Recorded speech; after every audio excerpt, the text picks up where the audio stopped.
Welcome to this video about the top 10 mistakes in Norwegian. This is from my own personal experience as a tutor.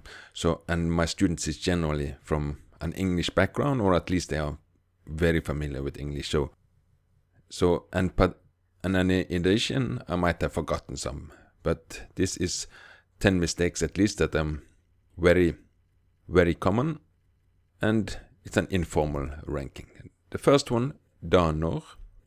Number 10. This is much more common than being number 10 only, but the only reason I put it so far behind is that it is very common. Well, it's not very common, but Norwegians also can make this mistake. Some Norwegian at least. But of course, if you're taking a Norwegian exam, it's very important to do this. If you're unfamiliar with any of the grammar, of course, watch other videos, but in I will just short overview. Da, once in the past. Når, future, or routine. Number 9, unge, ungene. This is one of those that's adjective as noun can be confusing, but usually it doesn't cause misunderstandings. But very often one has discussion about school, spare time, then you have to be aware, because it's a mistake that kind of can confuse the listener on what you actually mean. So unge, it's plural of an adjective. Ung, it's young. Unge, adjective plural. Unge mennesker. Ungene, en unge, it's a noun. So that would mean the children. Another in the same discussion, sometimes people say tenåring, or they say tiåring, a 10-year-old, instead of when they mean teenager, tenåring. Number 9, it's very easy to explain, Både, Begge. Problem is, of course, that they mean both. In English, both of them mean both. So, in very short, Både is when you use several more elements after the word. So, han jobber både fredag og lørdag. He works both Friday and Saturday. Vi skal besøke både min tante, onkel og mine foreldre i ferien. We will visit both my aunt, uncle and my parents in the vacation.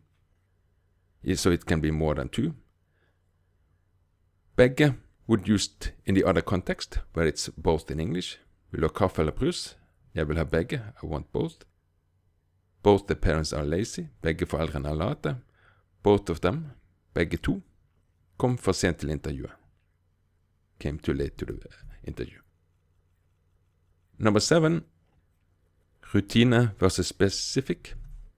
This one I encounter particularly when students have been away from Norwegian. They don't use much Norwegian, but they're going to take, for instance, an A1, A2 exam.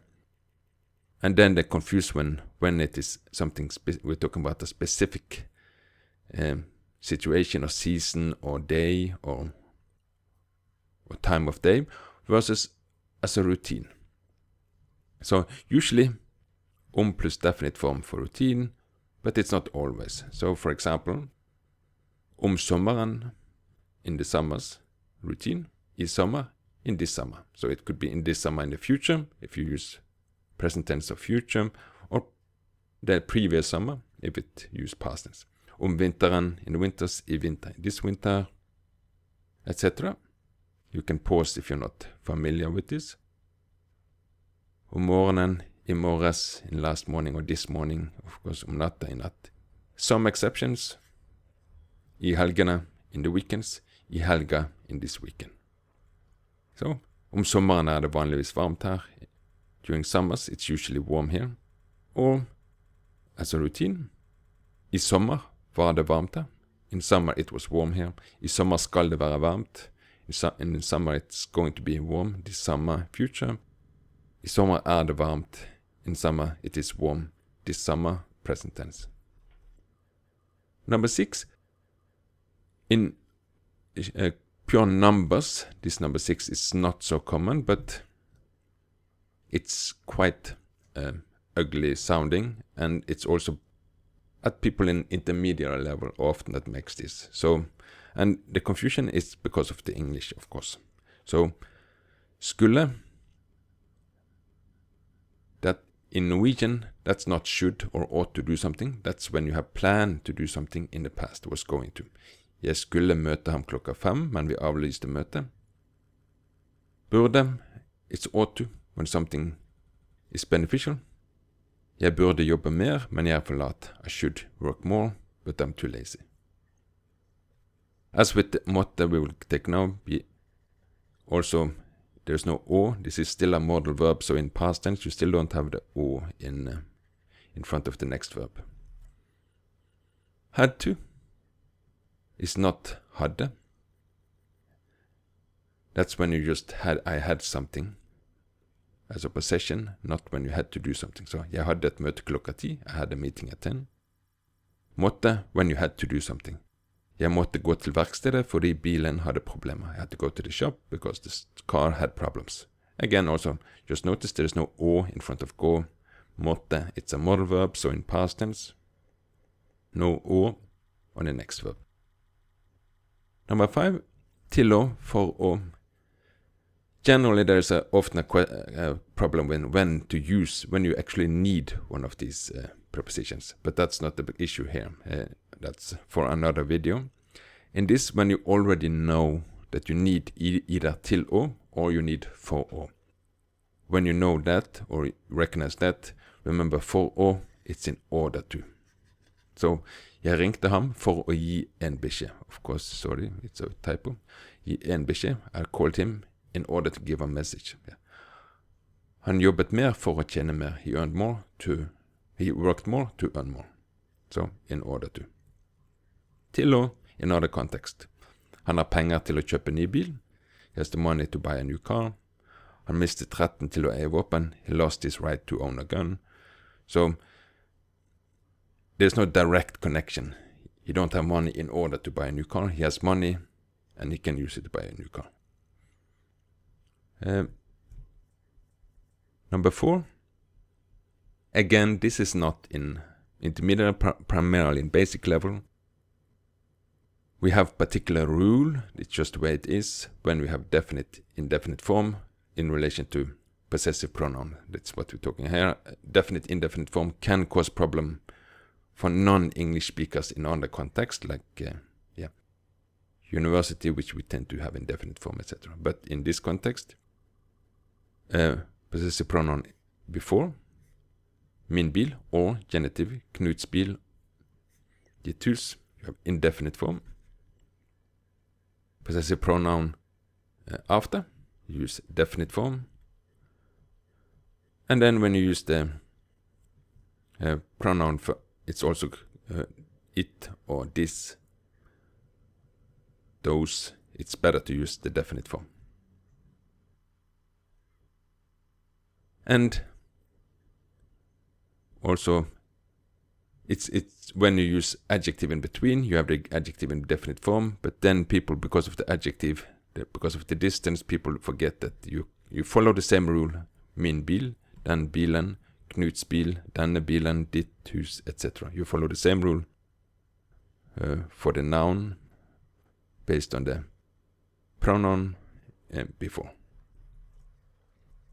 Komma, it's not something that is focused on at basic level, but when you get to more intermediate advanced level, problem is that we don't use comma in the same way as in English. So since this is primarily from experience of English, we don't usually, there is some, like if you have some expression, etc., you can have comma, but usually we don't have comma after these short words.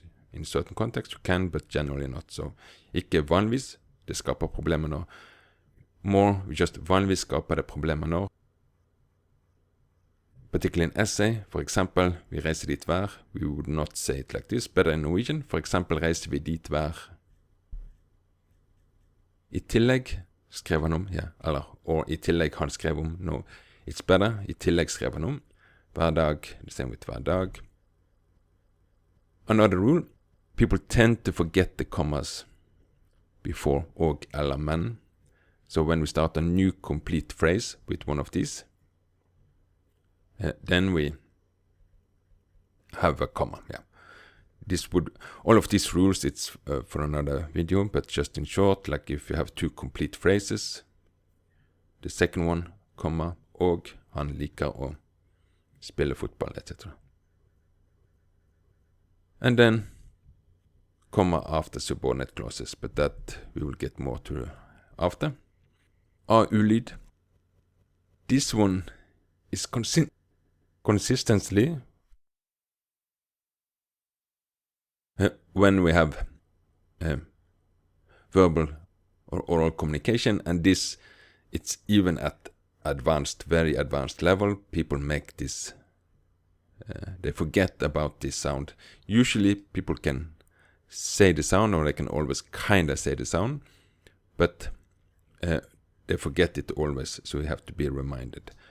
EU, AU combinations has the sound au, so it would be sau, august, Australia, Europa, fortau, euforisk, maur. I don't have any other pronunciation rules in this video. Generally, pronunciation doesn't cause a big issue, but many also have the u. Like umulig, ikke umulig, men umulig. But that's another rule.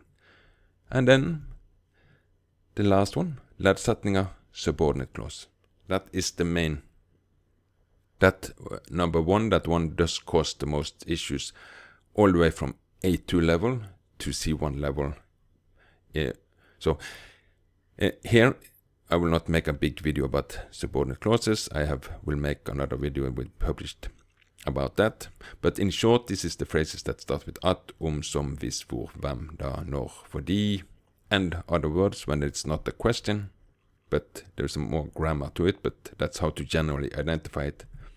And the first rule, when it is in the phrasal adverbs, the one that in English is in front of the verb, in these phrases, it will also be in front of the verb in Norwegian.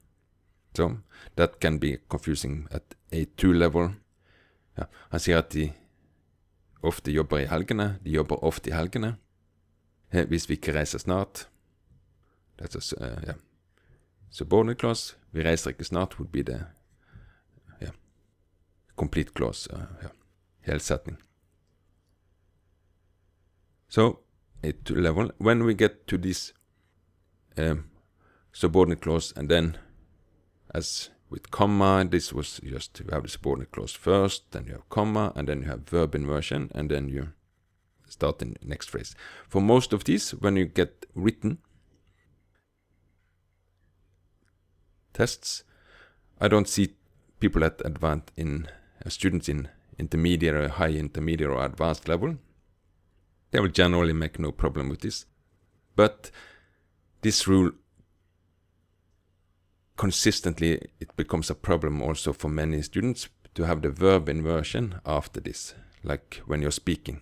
When you're writing, you have the time to look, it's okay, but this is, from the beginning, it causes slight problem with subordinate clauses in general, with the adverb in front in the written, and then it starts continue with the verbal communication after the written, and then later in the advanced level when speaking, many continue to have problem with the verb inversion, because naturally da, it's the one start with subordinate clause, and then this phrase can be very long before you have the verb inversion, so naturally it causes problem with that. So hopefully this was helpful. If you saw some mistakes that you sometimes make, then you should probably check more up on those.